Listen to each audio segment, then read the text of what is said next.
بسم اللہ الرحمن الرحیم۔ ناظرین و سامعین السلام علیکم ورحمۃ اللہ۔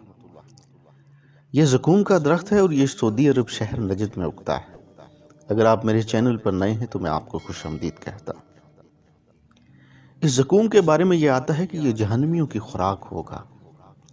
دکھنے میں ایسے ہے کہ جیسے شیاطین کے سر ہوں، توڑنے میں ایسے ہے جیسے اس کے اندر سے ایک رس نکلتا ہے دودھ کی طرح، اور اگر یہ کسی جسم کے حصے پر لگ جائے تو جسم کے حصے پر ورم آ جاتا ہے۔ قرآن مجید میں اس کا ذکر سورہ الصافات میں آتا ہے۔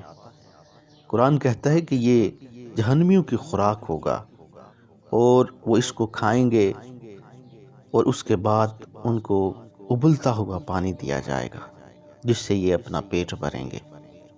ذات ذی وقار، یہ دکھنے میں بھی ایسا ہی آپ جیسے اسکرین پر دیکھ رہے ہیں، یہ بالکل ایسے ہی ہے۔ یہ جب پک جاتا ہے تو اس کا پھل ایسے ہو جاتا ہے جیسے شیاطین کے سر ہوں، جیسے کہ آپ اسکرین پر ملاحظہ فرما رہے ہیں۔ یہ دکھنے میں بھی بالکل ایسے ہی نظر آتا ہے۔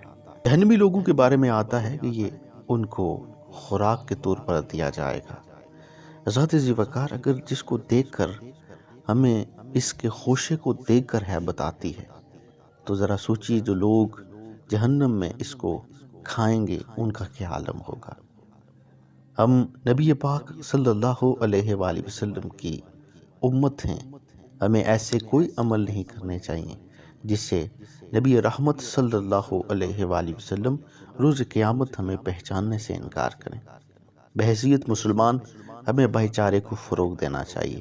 بحیثیت مسلمان ہمیں ایک دوسرے کا خیال رکھنا چاہیے۔ بحیثیت مسلمان ہمیں آپس میں محبت اور خلوص اور رواداری سے رہنا چاہیے۔ ذات ذی وقار، پیارے آقا حضرت محمد مصطفیٰ صلی اللہ علیہ وآلہ وسلم نے ارشاد فرمایا، وہ شخص مومن نہیں، وہ شخص مومن نہیں، وہ شخص مومن نہیں۔ فرمایا یا رسول اللہ، کون شخص مومن نہیں؟ فرمایا وہ شخص مومن نہیں جس کے ہاتھ اور زبان سے دوسرے مسلمان محفوظ نہ رہے۔